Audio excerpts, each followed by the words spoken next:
Hello everyone, in this lecture we will be discussing the detailed syllabus of science and technology, environment and disaster management. So let us start.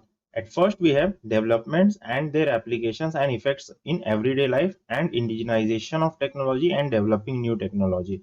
In this, what I have done is that I have classified the syllabus of science and technology in three parts, that is engineering and technology, biology and medicine and defense and space. At first, we should know what are the developments which are taking place in science and technology. Like we have AI, blockchain, cryptocurrency. Similarly, we have mRNA and vaccine. Okay, GM crops. And in ISRO, we have PSLV, GSLV. These are the developments which are taking place. Then what are the applications of this development? Like what is the application of 5G? What is the application of quantum computing? What is the application of biotechnology? Like this we should know. And how will they affect our everyday life? Okay, how is encryption affecting our everyday life? Okay, how are the medical devices which are in use are affecting our everyday life? This we should know. Then we have indigenization of technology and development of new technology, that how we are indigenizing technology and developing new technology in our country, such as we have in defense field LCA Tejas, Dhanush gun, P-75 submarines. So like this, we are developing new technology and indigenizing the technology.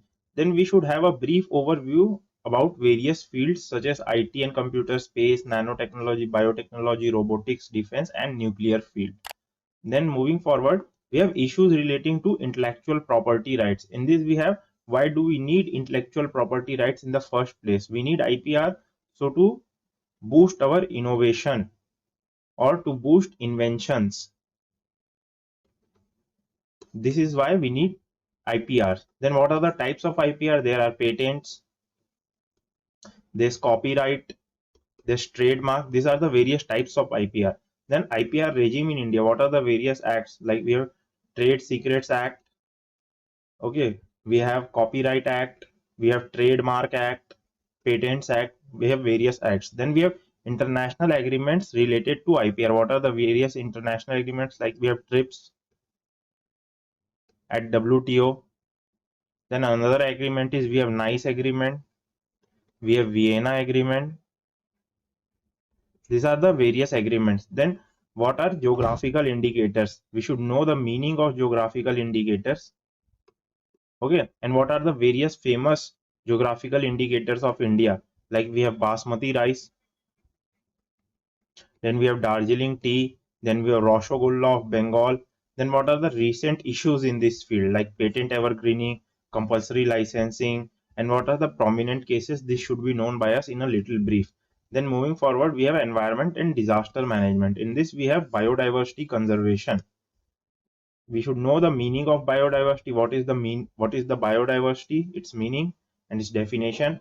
What is the importance of biodiversity? It gives us ecosystem services, it gives us bioresources for economic importance, and it gives us various social benefits. Then what are the reasons for loss of biodiversity? One of the reason is desertification or deforestation. Then another reason is global warming. Then we have poaching and hunting. So these are the various reasons. Then conservation efforts. What are the conservation efforts we have taken? These efforts we have taken for species such as Project Tiger, Project Elephant, Crocodile Conservation Program. These are for specific species. And this we have taken to protect the various habitats like National Park, Wildlife Sanctuary, MAB program. So this has been taken to protect the habitat. This.